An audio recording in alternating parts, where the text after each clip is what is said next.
اگر میں کچھ کہوں گا حضور پاک صلی اللہ تعالیٰ علیہ وسلم کی ناموس کے لیے تو میرا عیش خطرے میں آ جائے گا. اکثر کی یہی سوچ ہے. میرا تو اپنا دھندا ہے, میرا بزنس ہے, میرے بیوی بچے ہیں. ہو سکتا ہے مولانا کو کسی چیز کی فکر نہیں ہوگی. آپ کو میں بتاؤں, آپ کو اندازہ نہیں ہمارے دل میں ہمارے بچوں کی کتنی محبت ہے. میرے بھی چھوٹے سے بچے ہیں. جب وہ جیل کی سلاخوں کے سامنے آ کر آنسو بہاتے تھے تو دل پر چھریاں چلتی تھی. وہ بچے جو ہمیشہ ہمارے سینے پر سوتے رہے, آج میں ان کو چھو بھی نہیں سکتا. جب وہ سلاخوں کے پیچھے کھڑے ہو کر دور سے رو کر کے چلے جاتے 15 منٹ, تو کیا ہمارے دل میں بچوں کی محبت نہیں؟ کیا ہمارے گھر بار نہیں, ہماری بہنیں, ہمارے بھائی, ہماری ماں نہیں؟ کتنے تو دن ایسے ہوئے کہ میری ماں کو دورے پڑتے رہے یاد کے لیے. تو کیا وہ ہمارے اوپر کیفیت نہیں آتی کہ ہم خامخواہ یہ مصیبت کیوں مول لیے؟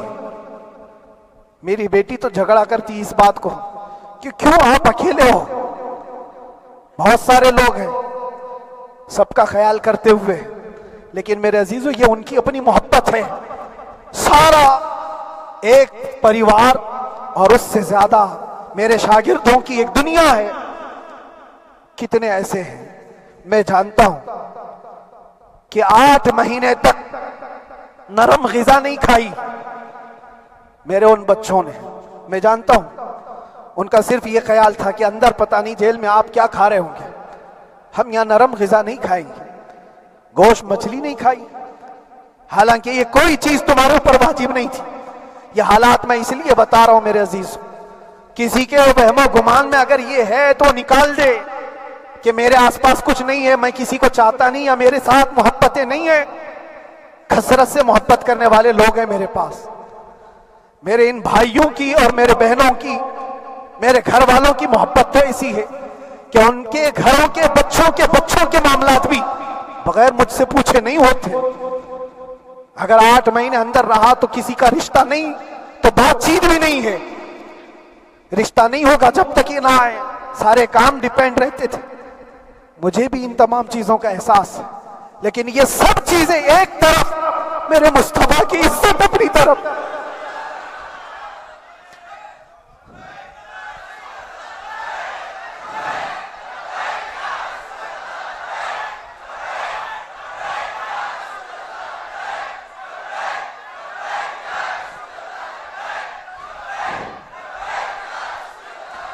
میرے عزیزوں,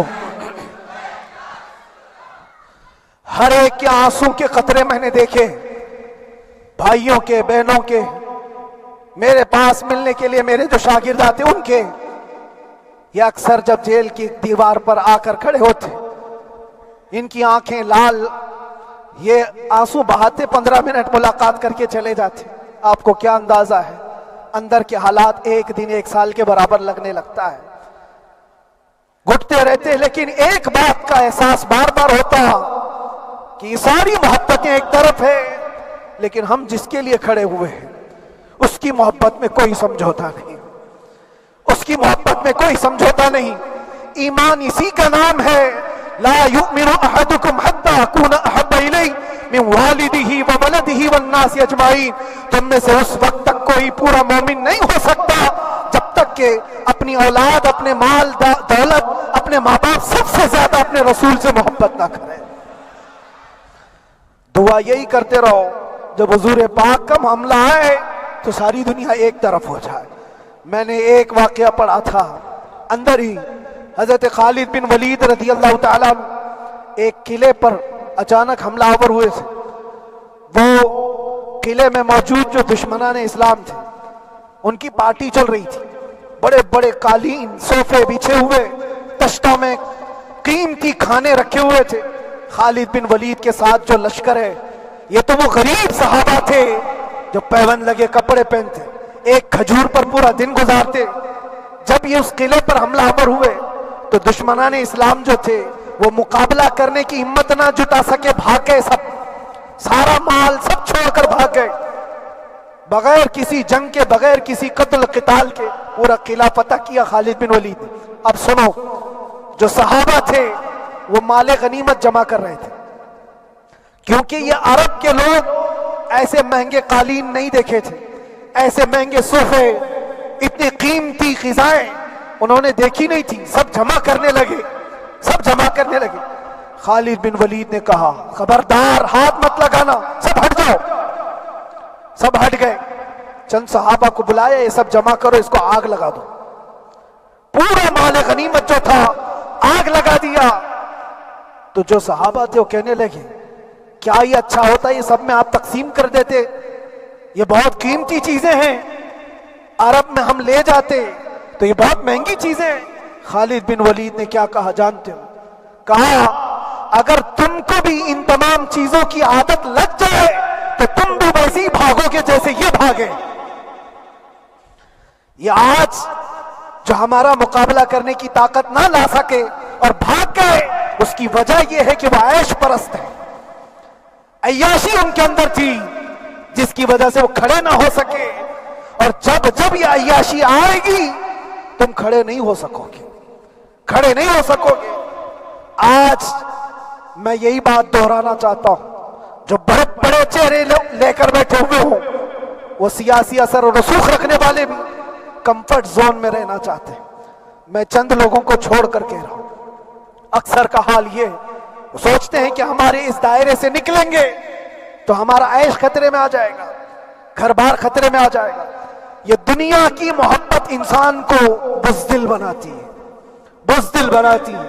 اس لیے میرے عزیزو، آپ جب کبھی یہ بات آئے، ایک طرف میرا پورا خاندان، ایک طرف میرے عیش کی زندگی اور ایک طرف رسول پاک کی عزت کا معاملہ، تو آپ مجھے بتاؤ آپ کس بات کا فیصلہ لیں گے؟ اسی بات کا فیصلہ لینا ہوگا نبی پاک صلی اللہ تعالی علیہ وسلم کی عزت کی خاطر. تمہیں اس بات کا فیصلہ لینا ہوگا.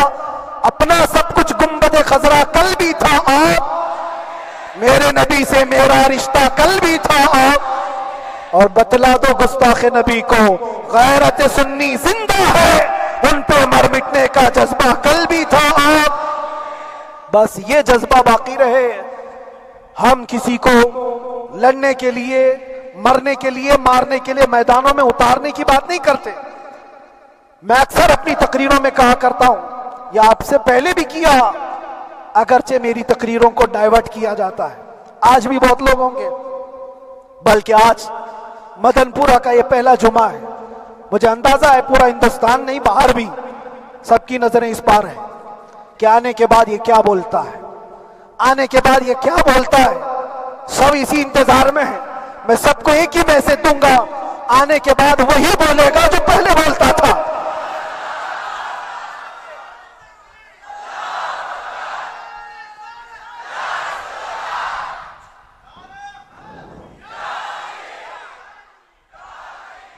اگر کچھ غلط ہوتا تو ہمارے اس ملک عزیز ہندوستان کی سب سے اعلیٰ عدالت یہ نہیں کہتی کہ ان کے اسپیچ میں کوئی ہیٹ مسئلہ نہیں ہے. وہ ہمیں اندازہ ہے میرے عزیزوں. ہاں جہاں غلطی ہوگی ہم بھرے اعلان کے ساتھ کہیں گے کہ ہم سے یہ غلطی ہو گئی، ہم سے یہ خطا ہو گئی، زبان پھسل گئی. لیکن جو چیز نہیں ہے تو اگر تم زبردستی اس کو کہو گے تو یہ ہم نہیں مانتے. ہاں بس اتنی دعا میرے حق میں کریں کہ جتنی بھی زندگی باقی ہے اللہ تبارک و تعالی حضور پاک کی محبت اور ان کی عظمت کی حفاظت کے لیے جیتے مرنے کی توفیق عطا فرمائے.